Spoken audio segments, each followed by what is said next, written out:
Que alegria podermos nos derramar na Sua presença.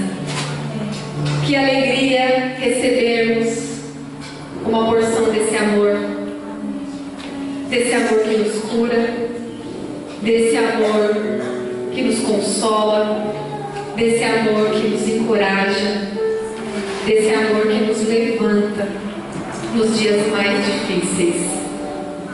Bom, como a pastora disse, meu nome é Roberta Sara, e eu digo que para mim o título que me melhor define é o de filha amada. Foi um caminho que eu aprendi a percorrer. Depois disso, Ele me permitiu ser líder e fundadora do Ministério Saradas para Sarar, um ministério que trabalha tanto na forma itinerante, ministrando em eventos, congressos de mulheres, como também cuidando de vidas, especificamente de mulheres.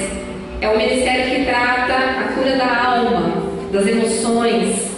Primeiro Ele operou em mim uma cura na minha alma, nas minhas emoções, no meu passado, na minha história de dor.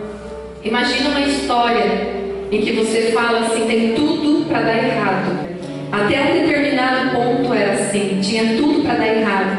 Tinha tudo para eu ser qualquer coisa que vocês pudessem imaginar, menos pastora, menos estar aqui. Mas o Pai, Ele nos resgata. O Pai, Ele tem visto a nossa dor. E é da onde a gente mais gemeu, chorou, que vai sair a nossa missão de vida. O meu ministério nasceu da minha dor. Depois que o Senhor operou a cura na minha alma, nas minhas emoções, Ele me permitiu escrever um livro que tem como título Saradas para Sarar, que originou o Ministério Saradas para Sarar. Aquelas que não me conhecem podem acessar as redes sociais, YouTube, Facebook, Saradas para Sarar, conhecer um pouquinho mais do meu trabalho. Eu coloco vídeos devocionais, séries, fiquem à vontade. Depois desse processo de cura, então vem um processo de desconstrução do nosso eu, daquilo que foi estabelecido em nós desde a infância, adolescência, comportamentos que foram sendo desenvolvidos como resultado das dores, das faltas, das marcas. E mesmo quando a gente recebe esse toque do Senhor, essa cura daquela dor palpável, muitas vezes nós continuamos tendo comportamentos autodestrutivos, comportamentos julgadores, comportamentos autossabotadores. E aí o Senhor precisa trabalhar no nosso caráter, no nosso eu. E com muita dor surgiu o desconstruir do meu eu. 3 anos de muita dor, de muita cara no pó, de muito arrependimento, de me despir todos os dias na presença do Senhor, de falar o que estava no meu coração, de reconhecer que tinha aquelas feriduras dentro de mim. E isso me trouxe a uma vida livre em Cristo Jesus. Isso me curou a cada dia mais. Isso me libertou cada dia mais. E hoje, esses 2 livros têm sido de grande instrumento do Senhor para trazer cura e libertação na vida de milhares de pessoas. A palavra que o Senhor colocou no meu coração esta noite está em Gênesis, capítulo 4. Vocês, se não tiverem com a Bíblia, não precisam abrir, fiquem só ouvindo. Eu vou ler a tradução da NVI. O versículo 4 diz assim: Abel, por sua vez, trouxe as partes gordas das primeiras crias do seu rebanho. O Senhor aceitou com agrado Abel e sua oferta, mas não aceitou Caim e sua oferta. Por isso Caim se enfureceu e o seu rosto se transtornou. O Senhor disse a Caim: Por que você está furioso? Por que se transtornou o seu rosto? Se você fizer o bem, não será aceito? Mas, se não o fizer, saiba que o pecado o ameaça à porta. Ele deseja conquistá-lo, mas você não deve dominá-lo. Disse, porém, Caim a seu irmão Abel: Vamos para o campo. Quando estavam lá, Caim atacou o seu irmão Abel e o matou. Então o Senhor perguntou a Caim: Onde está o seu irmão Abel?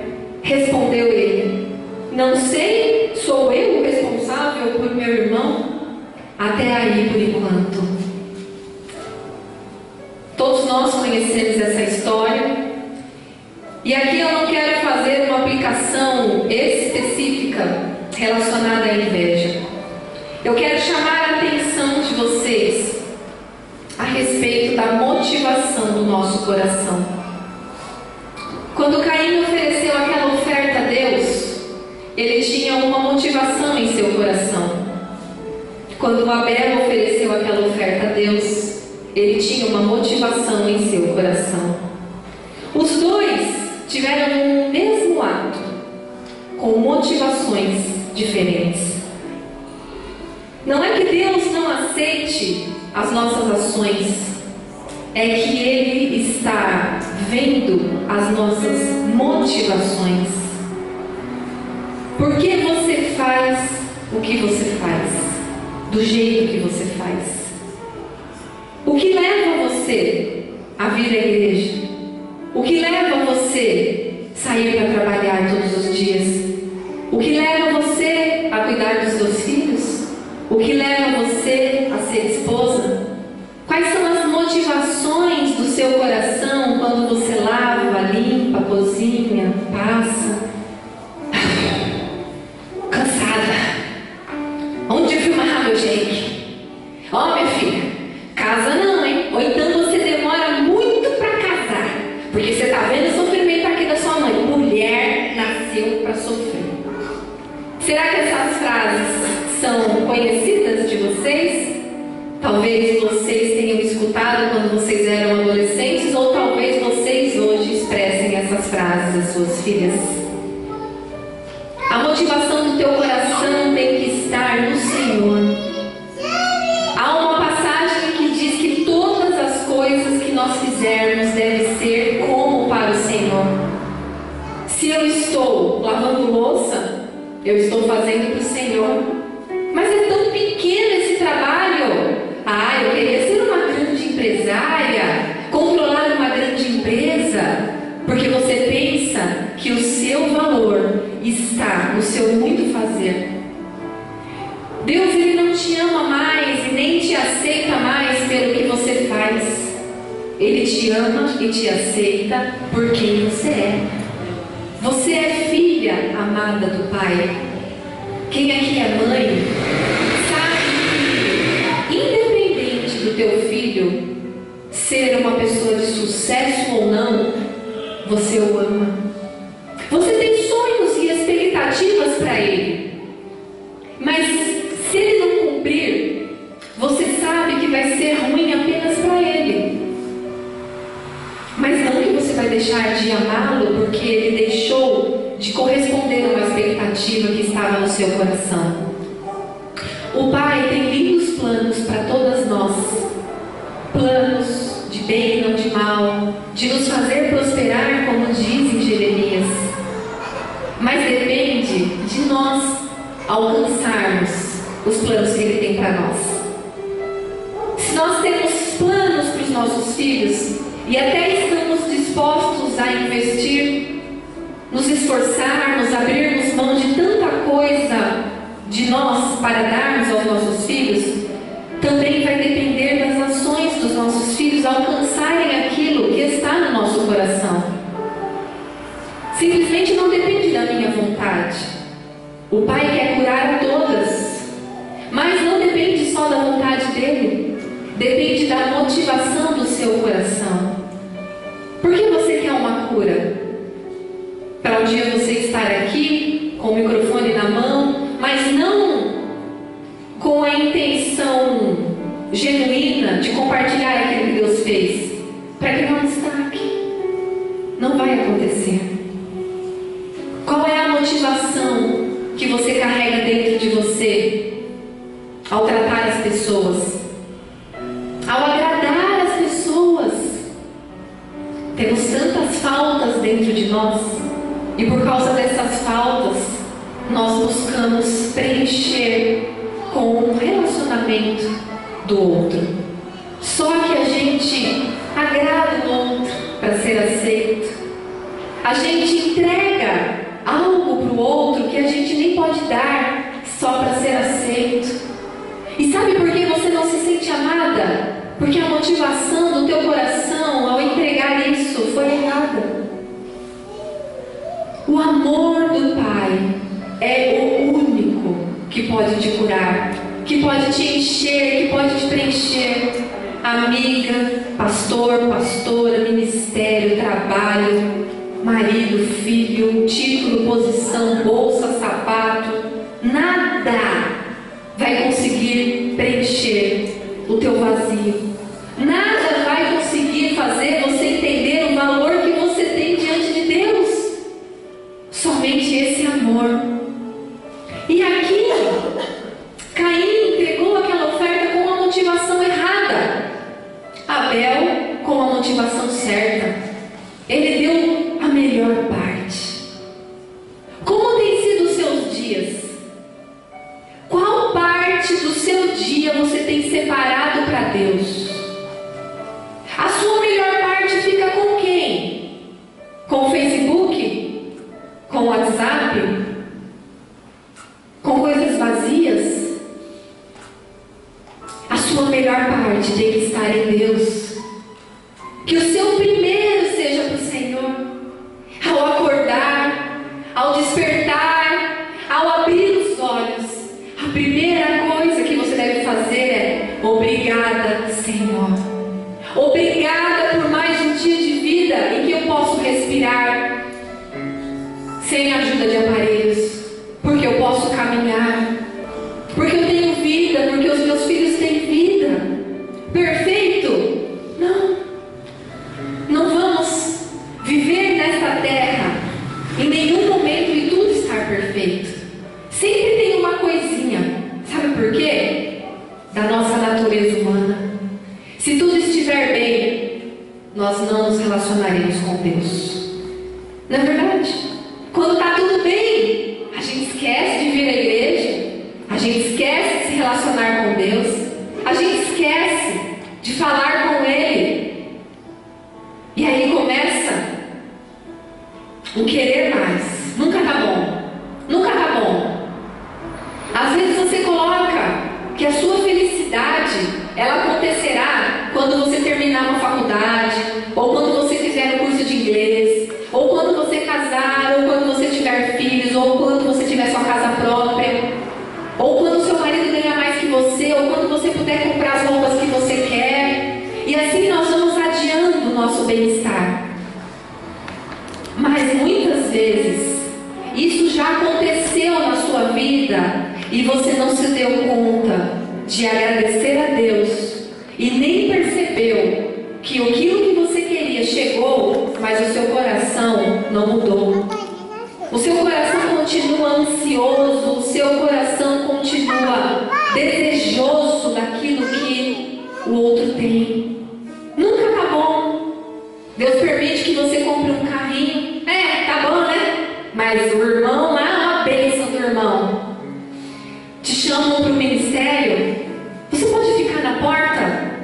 Vou, né? Mas porta? Intercessão. O povo foge de intercessão. Ninguém vê. Escondido. Não tem aplauso. Mas tem intimidade com Deus. Mas tem secreto com Deus. E sabe aonde ocorrem as curas? No secreto. Na intimidade. Aqui me chama a atenção quando Deus fala para Caim: por que você está furioso? No versículo anterior diz que Caim ficou com seu rosto transtornado. Deus conhece o nosso coração. Não tem como nós escondermos nada, absolutamente nada do Senhor. Nada. E aí o Senhor, Ele dá a Caim uma oportunidade. Como onde vocês estão tendo aqui? Deus pergunta a Caim por que o rosto dele está assim. E Deus fala para ele: se você fizer o bem, eu não vou aceitar? Claro que eu vou aceitar. Deus estava dizendo a Caim: olha a motivação do teu coração. Porque a motivação com que você entregou essa oferta não foi uma motivação genuína.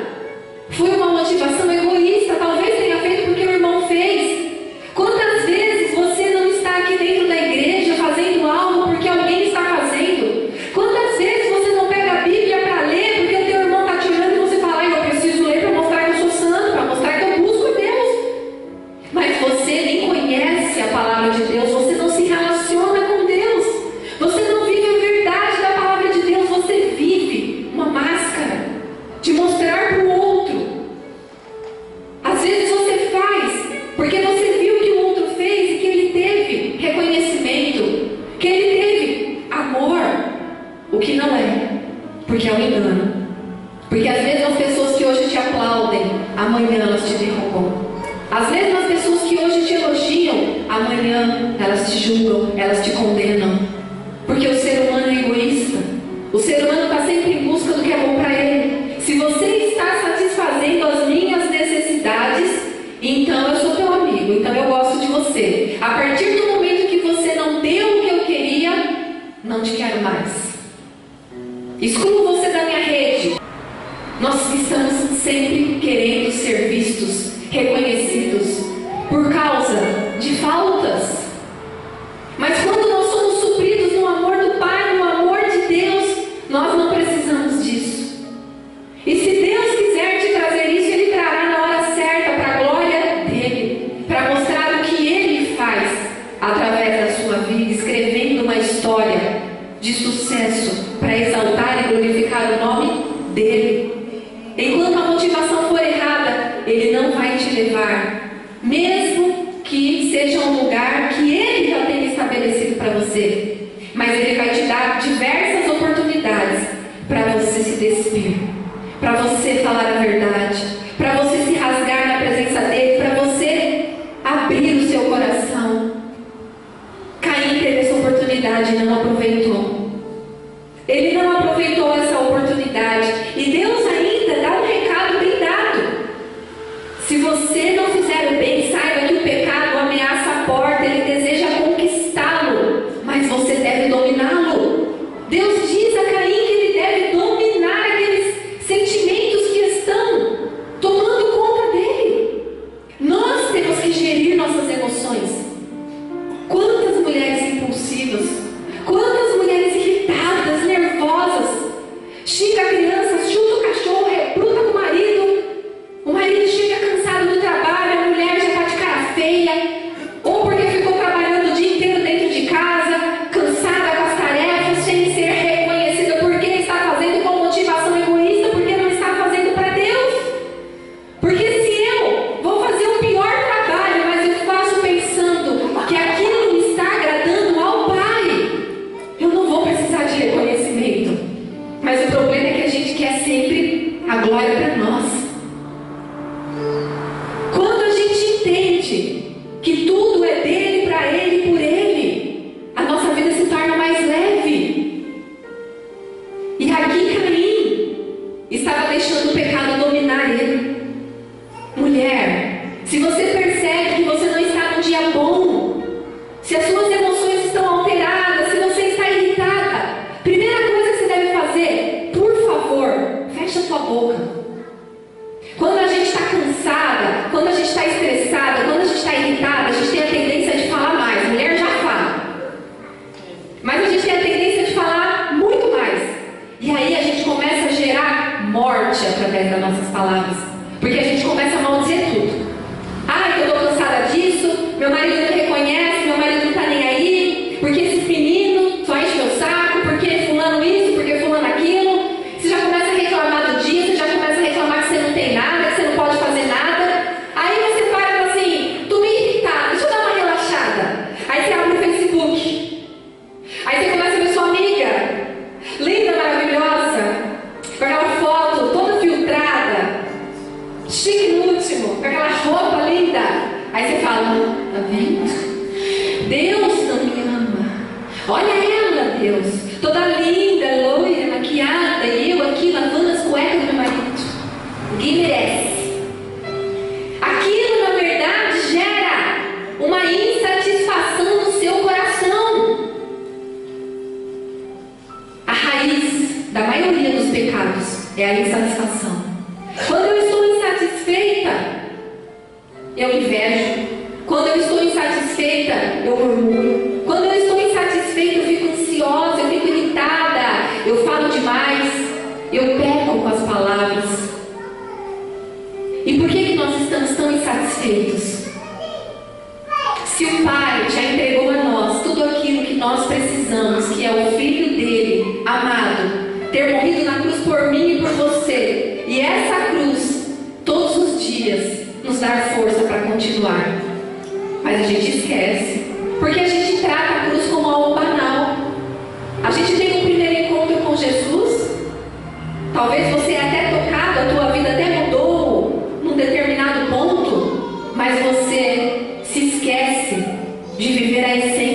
cruz, que é morte. Morte do seu eu, morte desses maus sentimentos, morte do egoísmo, morte da sua dor, morte das suas feridas, e vida de Cristo, e vida eterna, e vida dele em você. Quando você vive a cruz todos os dias, a essência de quem Cristo é, a vida se torna mais leve, mesmo nos dias mais difíceis, mesmo nas tempestades mais avassaladoras, você sente a mão de Deus te segurando. Mas a gente escolhe fazer como Caim fez. Deixamos os sentimentos, as emoções nos dominar, agimos por impulso. Aqueles sentimentos nos controlam, vai chegando de fininho, a gente vai dando vazão, vai deixando. Quando a gente vê, não conseguimos mais tomar as rédeas, porque já estamos dominadas. E aí a gente fala, ai, não adianta, eu não consigo. Aí eu não consigo calar a boca. Quando eu vejo isso, me sobe o sangue que eu tenho que falar. Porque se eu não falar, eu sei que eu vou explodir. Você tem que falar. É claro que você tem que falar. Diante de Deus. Como Deus estava dando uma oportunidade para Caim. Caim, fala aí. Por que teu rosto está transtornado? Por que você está assim? Bota para fora, Caim. Era isso que Deus estava falando para ele. Se dispe. Fala o que está aí dentro. Se desnuda. Conta os seus sentimentos. Fala da sua raiva. Mas a gente prefere abafar. Mas a gente prefere falar, não, isso não está dentro de mim, porque eu sou crente, né? Vou para a igreja todo domingo, dou meu dízimo, oferta, ministro. Oh, faço tudo para Deus, eu sirvo a Deus, eu sou uma serva do Senhor, não tenho inveja. Não, eu não tenho raiva de ninguém, eu não preciso perdoar ninguém. Está tudo sob controle. Mentira. Autoengano. Autoengano. Imediatamente, Caim chama o seu irmão e o mata. Mais uma vez Deus dá uma chance. Deus é um Deus de inúmeras chances. A graça dele se estende a nós através desse amor. Quantos erros nós cometemos, ele está sempre falando, vem, eu te recebo. Teu irmão não. Você pisa na bola uma vez com o teu irmão, aquilo que eu falei, não deu o que ele quer, pronto, te exclui. Fala mal de você, inventa, aumenta. Mas Deus não. Deus fala, vem, eu te limpo, eu te lavo, eu troco suas vestes, eu escrevo uma nova história para você. Mas fala a verdade, coloca o que está para fora, não deixe isso te dominar. E Caim mais uma vez perde uma oportunidade. Quando Deus pergunta, cadê o teu irmão? Deus não sabia, gente. Deus é Deus. Deus já sabia o que tinha acontecido. Mas o que Deus estava querendo que Caim falasse? Deus já sabe o que está dentro da gente, sabe? Deus sabe que tem inveja, medo, insegurança, comparação, fofoca, maledicência, ciúmes. Deus sabe o que tem dentro da gente, mas a gente precisa colocar para fora. Sabe por quê? Porque quando você entra em contato com os seus sentimentos, aquilo não te domina mais. Tudo o que é enterrado vivo, ele nunca morre. Aquilo que você tenta abafar, ele nunca vai morrer. E tudo que você tenta esconder exerce um grande poder sobre a sua vida. Talvez aqui tenha algumas pessoas que tenham cometido erros que ninguém imagina. E você fica pensando assim, meu Deus, se alguém desconfiar disso, pode ter certeza, você que tem isso não te atormenta? Isso de tempos em tempos não fica te acusando, te prendendo nisso, falando, olha o que você fez, olha o que você fez, olha o que você fez. Por quê? Mesmo que você não cometa mais isso, mesmo que você tenha cometido uma vez, enquanto você não lidar com isso, enquanto você não confessar isso diante de Deus, enquanto você não expor isso diante de Deus, isso vai te dominar. Quando você lida com os seus sentimentos, você entra em contato com ele e você fala, que feio, isso está dentro de mim. Deus, eu não quero que isso continue dentro de mim. Deus, eu não posso continuar sendo uma esposa insubmissa, uma esposa intolerante, uma esposa faladeira. Eu era assim, uma esposa faladeira. Fala, quer ter razão em tudo, quer dar a última palavra em tudo, não gosta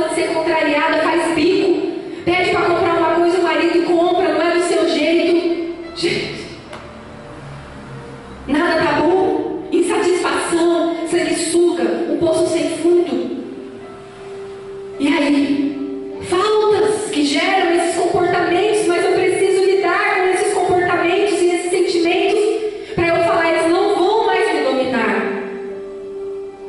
E aí, ou a gente age assim, ou a gente age como Adão e Eva.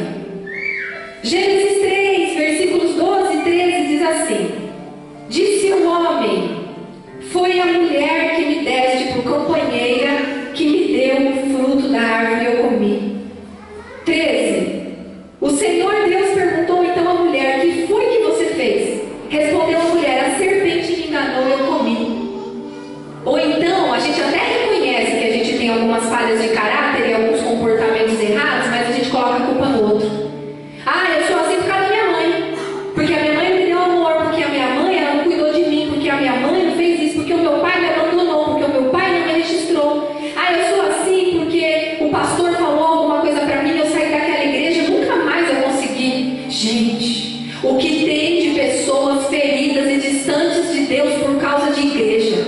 Porque foi em igrejas que não gostou do que o pastor falou, ou realmente o pastor ele foi infeliz, ele julgou, ele criticou, ele condenou, ele te feriu. Mas você abandona Deus por causa da igreja? Deus não é igreja, Deus é Deus. Aliás, Deus não é religioso, Deus não é cristão, Deus não é católico, Deus não é crente. Deus é Deus, Deus está além das religiões. E aí, uma pergunta interessante para a gente se fazer: se hoje fosse emitido um decreto aqui no Brasil que não pudesse mais existir nenhuma igreja, faça essa pergunta para você mesma: como seria a sua vida com Deus? Sua vida com Deus se resume a vir à igreja? Sua vida com Deus se resume a vir nas campanhas, segunda a segunda, nas reuniões, nas orações, e você acha que pelo muito você vir, você é a crentona? A igreja é maravilhosa, como uma instituição, um local para nós nos reunirmos como pessoa, para receber encorajamento, palavra de fé, de força, de esperança, de confronto também. Porque Paulo, todas as cartas que ele escreveu para as igrejas foram confrontos. Foram confrontos. Profeta confrontava o povo de Israel. Profeta não é esse que te digo, você vai receber uma chave, estou vendo milhões na sua conta. Profeta é aquele que fala o teu erro, que aponta o teu erro e que dá oportunidade para você se consertar. Aleluia. Mas será que você sabe que é isso mesmo? Porque será que você lê a Bíblia? Eu não lia. Eu tenho 30 anos de igreja. Desde os meus 5 anos de idade que a minha mãe conheceu Jesus. E eu passei a minha vida inteira na igreja, cantando, limpando, servindo, ajudando, dando aula na escola dominical. Minha mãe morreu, eu tinha 14 anos. Ela deixou um legado para mim: nunca saia da igreja. Mas ela nunca falou para mim: nunca saia da presença de Deus. Ou então, conheça a Deus como um pai. Para mim, Deus estava ligado à igreja. Quando eu não venho à igreja, eu pequei, eu errei. Só que eu pequei quando eu fui insubmissa ao meu marido. Eu pequei quando eu fui linguaruda. Eu pequei quando eu critiquei. Eu pequei quando eu julguei. Eu pequei quando eu interpretei um outro mal. Eu pequei quando eu invejei. Eu não pequei quando eu deixei de vir à igreja, simplesmente. Porque de nada vir à igreja se você não entender qual é o propósito de estar aqui. De um sustentar o outro, de um fortalecer o outro, de um encorajar o outro, de orarmos juntos. E juntos como igreja nos levantarmos para poder levar a mensagem para os outros. A palavra igreja significa chamados para fora, não para dentro. Não é para a gente ficar no clubinho social nosso, com o nosso linguajar que ninguém entende. Você traz alguém de fora, a pessoa não entende. A gente tem regras, imposições. Tudo isso afasta as pessoas de Deus. Tem uma canção de uma moça chamada Flaira Ferro. Ela nem é cristã, mas ela entendeu a essência de algo muito importante. E eu quero ler para vocês o que diz essa canção. Ela diz assim: sou a maldade em crise, tendo que reconhecer as fraquezas de um lado que nem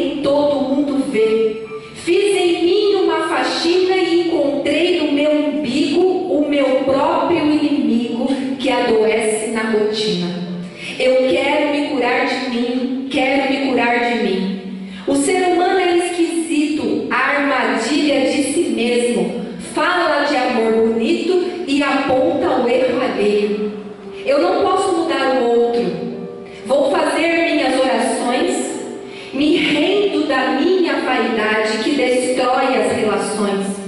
Para me encher do que importa, eu preciso me esvaziar. Minhas feras encarar, me reconhecer hipócrita. E ela diz: sou má, sou mentirosa, vaidosa, invejosa, sou mesquinha, grande areia, boba e preconceituosa, sou carente, amostrada, dou sorrisos, sou corrupta, malandra, fofoqueira, moralista, interesseira, e dói me expor assim. Dói? Claro que dói. Mas se não doer, não tem cura. Quantas pessoas eu atendo que querem curar, querem ser curadas da alma, das emoções? Põe sua mão aí, Sara, derrama unção aí. Não é simples assim. Deus dá uma unção, Ele dá, mas Ele precisa que o teu coração esteja na motivação correta, disposto a expor. E ela diz: se eu não tiver coragem de enfrentar os meus defeitos, de que forma, de que jeito eu vou me curar de mim? Não é cristã e entendeu a essência da vida. Quando a gente expõe os erros que estão em nós diante de Deus, somos livres para sermos quem nós somos. O problema é que dentro da igreja a gente quer tanto pôr a máscara da religiosidade, da boazinha, da certinha. Fulano não pode. O que fulano vai pensar de mim se ele souber que eu faço isso, que eu não faço aquilo, que eu falo aquilo? Não importa o que o outro vai pensar ou vai falar. Exponha-se diante de Deus e Ele te ajuda a vencer isso. Quando nós apontamos o erro alheio, na verdade nós estamos apenas tirando de nós o foco. Pode ter certeza que atrás de um dedo julgador existe alguém que quer se esconder. Existe uma história na Bíblia que diz que havia um rapaz endemoniado, um gadareno. Jesus o encontrou, o libertou e o curou. Só que o povo daquela cidade expulsou Jesus de lá desesperadamente. Sai daqui, nós não queremos você aqui. Por quê? Se Jesus curou aquele homem, por que aquela cidade queria que Jesus fosse embora dali? Porque aquele homem era o centro da atenção daquela cidade. Os pecados dele era só o que o povo falava. De quem agora eles iriam falar? Qual seria o foco agora? Se voltaria para eles? Os erros deles começariam a ser expostos? Então eles não queriam Jesus ali. Vai embora, porque a gente não quer que os nossos erros sejam expostos. Quantas vezes a gente deixa de expor os nossos erros por medo de pensar o que vão pensar de mim? E com isso, a gente perde a oportunidade de sermos curados. 2 Crônicas 7:14 diz: se o meu povo que se chama pelo meu nome se humilhar e orar e buscar a minha face, se arrepender dos seus maus caminhos, dos céus eu ouvirei, perdoarei os seus pecados e sararei a sua terra. Buscar a face, não as mãos do Senhor. Nós estamos mal acostumados. A gente vem para a igreja carregando nosso saquinho de bênção, querendo receber as nossas bênçãos da semana. Eu achava que se eu não fosse no domingo na igreja, aquela semana ia ser uma tristeza para mim, porque eu não fui receber a bênção da semana. A gente está sempre querendo receber e pouco dar. E pouco dar. Não olhamos a dor alheia. Olhamos o erro alheio, mas a dor alheia não. Se alguém vem te contar um problema, porque você não sabe da minha história. É competição de desgraça. A igreja está assim: eu estou com dor aqui, não, eu estou com dor ali. Fui fazer um exame, não, menina, eu fui fazer um outro assim. Competição de doença, competição de desgraça, competição de história difícil. Cadê Jesus sendo glorificado nisso? Você vai trabalhar lá fora e você só reclama, só murmura. Aí você vai convidar a pessoa para vir na igreja no domingo. Pleno amor, né? A pessoa vai querer vir? Vai falar assim: eu estou melhor que ela, que vai para a igreja. Era assim. Era assim que acontecia comigo. Nós sempre achamos que o outro precisa mudar. Há um espírito dentro de nós de autoengano, de negação, que enquanto nós negamos, a dificuldade de nós aceitarmos que nós temos esses erros, essas faltas de caráter, e isso nos impede de ser curados. Nós preferimos nos esconder ou nos justificarmos. A minha história inclui rejeição, já no ventre da minha mãe. Meu pai biológico deu dinheiro para minha mãe abortar. Daí a minha mãe disse então que eu era filha de um outro homem só para ter um registro na certidão. Ele colocou lá o nome, mas ele nunca fez nada por mim. Fui crescendo, morei 5 anos com a minha avó, mãe desse homem que me registrou. Nessa idade minha mãe conheceu Jesus, me trouxe para morar com ela, mas ela não tinha nenhuma estrutura financeira, psicológica, emocional, nada.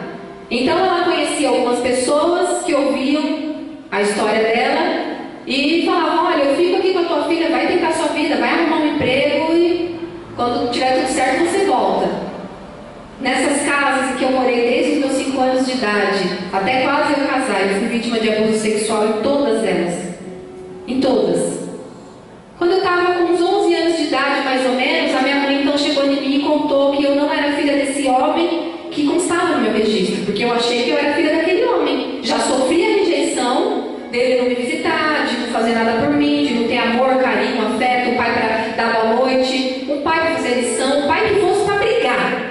Um pai. Nunca tive. Mas então, ela disse que eu não tinha nascido na data que constava no meu documento, porque ela teve que inventar essa história para o homem poder acreditar que eu era filha dele. A minha história era uma mentira. Quando eu olhava meu RG, estava lá o nome do meu pai. Mentira? A data de nascimento. Mentira. Satanás soprava no meu ouvido: a sua história é uma mentira. E eu vivia aí em mentiras, presa em cadeias. Ninguém te ama. Você só veio para atrapalhar a vida da tua mãe. Por que você não morreu então no ventre da tua mãe? Por que tua mãe então não tirou mesmo, já que seu pai queria que você morresse? Eu ouvi essas mentiras. Desenvolvi comportamentos como o toque, que é o transtorno obsessivo compulsivo. Eu tinha mania de manter tudo muito limpo e arrumado. Falava frases repetitivas como: tá tudo arrumadinho, tudo certinho. Eu lavava as mãos compulsivamente. Quando eu ia para a escola com 7 anos de idade, eu ficava no meio do caminho pensando, achando que eu tranquei a porta. E eu voltava, e a porta estava trancada. E aí eu voltava para a escola, só que quando estava chegando, de novo vinha o pensamento: estava trancada, mas aí você pôs a chave para conferir, eu acho que aí você não trancou de novo.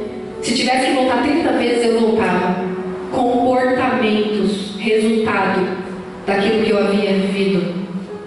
Na realidade, eu lavava as mãos compulsivamente porque tudo que eu queria era me lavar por dentro. Era me limpar daquela sujeira, daquelas mãos sujas que me tocaram. Eu vivia querendo arrumar as coisas porque eu queria arrumar a bagunça interior. A bagunça que Satanás tinha feito na minha vida. Eu trancava aquela porta porque na verdade eu queria trancar as minhas emoções para Satanás nunca mais entrar e levar nada. Ok, até aí eu não escolhi tudo isso. Mas depois eu fui crescendo. Minha mãe morreu quando ela tinha 32 anos. Eu tinha 14. Deixou para eu cuidar de uma irmã de 2 anos e meio. E o pai da minha irmã, ele era um dos meus abusadores, que inclusive fazia de formas muito violentas. Tudo isso eu escrevo em Sarados para Sarar, que é a minha autobiografia. Eu não consigo contar tudo aqui. Só que aí, Deus talvez fez como Caim. Fala, filha, coloca para fora. Não dá? Soquei, guardei.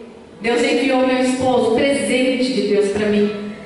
Primeira coisa que ele falou quando ele me viu foi: que sorriso lindo. E eu só chorava. Minha vida era baseada em choro, dia e noite eu só chorava. Eu tinha uma tristeza interior muito grande. Queria morrer todos os dias. Batia minha cabeça na parede, dava tapa na minha cara, eu me odiava. Pensa uma pessoa que se odiava. Hoje as meninas se cortam. É querer tirar a dor de dentro e colocar para fora de alguma forma. Que dor! Dor da rejeição, dor da carência, dor do abandono, dor da falta. E aí quando alguém se aproxima para tocar, é como mercadoria.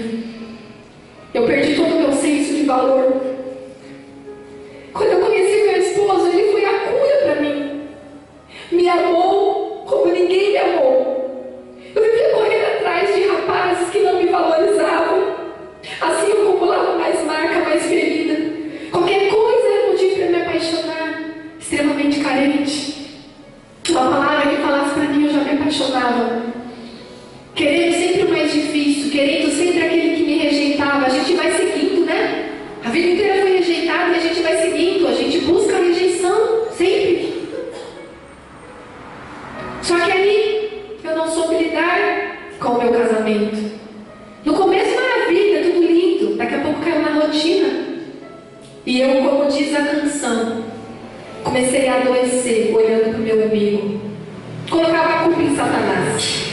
O diabo, isso. Aliás, o meu padrasto, numa das vezes em que ele abusou de mim violentamente, ele cortou o meu shorts na minha região íntima. Dormindo. Quando eu acordei, eu falei para minha mãe: mãe, o diabo fez isso. Porque eu achava literalmente que era o diabo. Eu era tão inocente, porque minha mãe nunca sentou, nunca conversou comigo, nunca explicou. Ele fazia aquelas coisas que eu não gostava, ele me ameaçava, eu tinha medo. Mas eu não conseguia falar. Eu não conseguia colocar para fora. A dor era tanta, obrigada, querido. A dor era tanta, eu não conseguia colocar para fora. Tudo eu achava que era o diabo. A gente erra, muitas vezes criando os nossos filhos, falando. Ou então a gente fala assim: não faz isso porque Deus não gosta. Isso não vai impedir que a criança não faça, mas aí quando ela fizer, ela vai achar que Deus rejeitou ela porque Deus não gosta. Fala que não é bom, que não é legal, que isso vai ser maléfico para ela. Mostra as escolhas e as consequências que isso vai trazer, mas não fala que Deus não gosta. Fala que você não gosta. Fala que isso não é bom, mas não fala que Deus. Não transfere culpa. Não transfere responsabilidade. Assuma as responsabilidades devidas. Depois de um tempo, então, eu culpava minha mãe. Minha mãe é culpada pela minha triste história. Porque se hoje eu estou aqui com não sei quantos anos, não consegui nada na vida, tive que assumir a minha irmã, cuidar dela como mãe. E a minha irmã tinha uma personalidade muito difícil. E eu pensava assim: era minha mãe que ela está passando por isso. Porque eu sou tão boazinha, eu fui uma filha tão boazinha, eu obedecia tudo que ela falava. Isso não é justo. Aquele senso de justiça própria. Para mim, parece que todo mundo tinha errado comigo, falhado comigo, pisado na bola, e eu era a vítima de tudo. Aliás, eu adorava contar minha triste história para todo mundo, para exibir como um troféu da coitadinha. Por favor, me ama. Por favor, olha para mim, olha a minha história. Nem que fosse por pena, mas eu queria ser amada. Doente. Nunca fui suprida. Adoecia cada vez mais. Cada vez eu acumulava mais falta. Sabe por quê? Porque quando eu conhecia alguém, eu colocava toda a expectativa naquele alguém. Mas aquele alguém é falho, tanto quanto eu. Ninguém pode suprir a sua expectativa, porque nós damos aquilo que nós recebemos. E não dá. Meu marido, por mais maravilhoso que ele fosse, e ele me amava, me ama incondicionalmente, um homem paciente. Nesse ponto, né? Ele tem os defeitos dele, claro. Mas nesse ponto ele tinha muito amor, muita paciência, que se fosse outro já tinha falado: se vira nos seus programas que eu não aguento mais. Mas foi assim 15 anos. Reclama, chora, minha mãe, meu pai, não sei o que, chegou um dia que ele falou pra mim: não aguento mais. Eu não aguento mais. Você só procura problema. Passado já foi, acabou, não tem como mudar. Realmente não tem como mudar, mas tem como a gente ressignificar ele. Mas para ressignificar você precisa colocar tudo na cruz.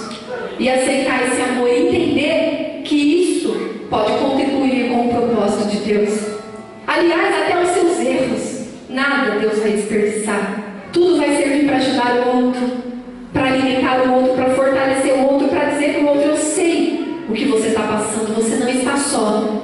E eu sei o caminho de sair daí e vir para cá, quer ver? Deus me ensinou. É isso. É isso que Ele quer fazer de nós. A Bíblia é isso, gente. A Bíblia é um compilado de histórias de homens e mulheres que erraram e acertaram, para que nós não precisamos fazer o mesmo que eles fizeram. Mas é do ser humano transferir a culpa. E quando a gente transfere a culpa, a gente não assume as responsabilidades devidas. Uma vez que a gente olha para dentro da gente, uma vez que a gente consegue entender quem nós somos e pedir para o Espírito Santo iluminar, nós não somos capazes, sozinhos, de nem identificar o que está errado. Deus estava aqui ajudando Caim. Deus estava ali ajudando Adão.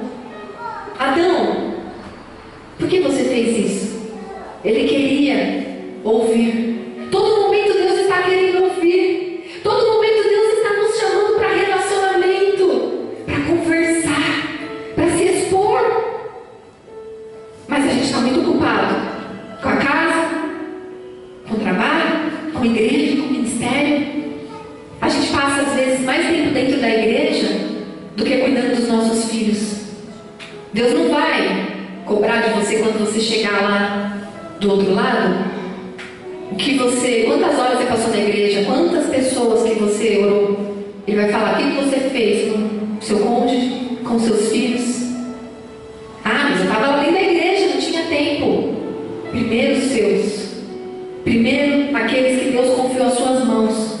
Quando Deus começou a trabalhar em mim, a primeira coisa que Ele fez foi me levar a demonstrar amor pelas minhas filhas, a não impor mais o evangelho como eu impunha antes. Porque a gente está vendo hoje, de jovens que não querem saber de igreja. Ou então falam: eu quero o pai e a mãe lá na igreja, que aquele lá é bom, aquele lá me trata bem, porque me trata bem na frente dos outros, mas quando chega em casa, fardos pesados nós impomos sobre os nossos filhos, com as nossas regras, com as nossas religiosidades. Isso só vai afastar. Só que, como que você vai passar um relacionamento de pai para o teu filho se você não se relaciona com Deus como teu pai? Se você se relaciona com Ele sendo servo. Deus, fiz tudo bonitinho, tudo certinho, tá? Fui lá, ministrei, fui lá, limpei, fui lá, dei o dízimo. Olha, eu agradei todo mundo, eu fui simpática com todo mundo. Me dá uma estrelinha? E aí? Quando chega no final do ano, você quer o presente do Papai Noel, como se você escrevesse uma carta aí: fiz tudo bonzinho, fiz tudo certinho, fui super boazinha. Não é isso. Deus está olhando a motivação do seu coração. Aí você não recebe e o teu irmão recebe. Aí pronto. Aí mostra quem você é de verdade. Mas eu que estou aqui há 30 anos dentro da igreja, aquela que chegou agora já está lá no altar. Deus já está usando aquela lá desse jeito e eu estou aqui. Eu estou aqui pedindo para ser curado, eu estou aqui pedindo para Deus me usar. Com a motivação errada. Enquanto tiver a motivação errada, Deus não vai te usar.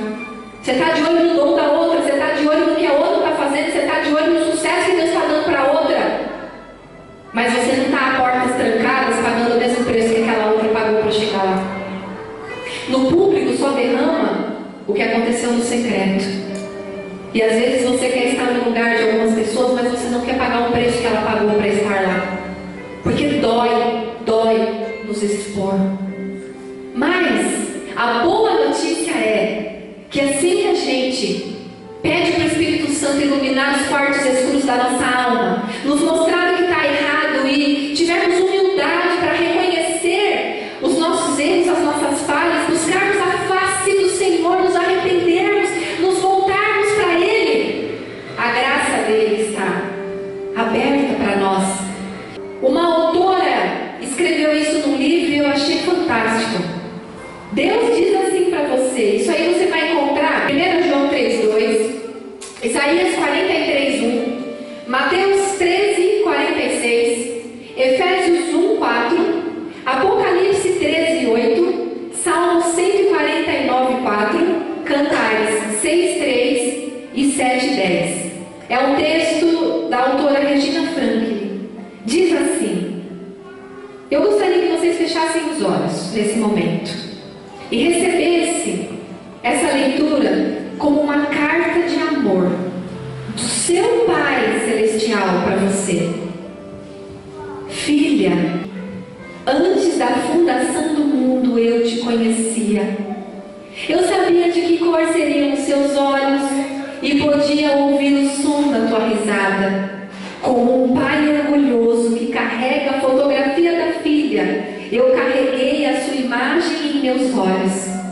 Porque você foi criada à minha imagem. Antes da fundação do mundo eu te escolhi. Declarei o seu nome nos céus e sorri enquanto a melodia ecoava nas paredes do meu coração. Você é minha, você é meu. O meu amor por você se estende mais longe que as estrelas do céu e é mais profundo que qualquer oceano. Você é minha pérola de grande valor, aquela por quem eu dei tudo. Eu te embalo na palma da minha mão. Eu te amo mesmo diante dos seus fracassos. Nada do que você fala ou faz pode me fazer deixar de te amar. Eu sou incansável na minha busca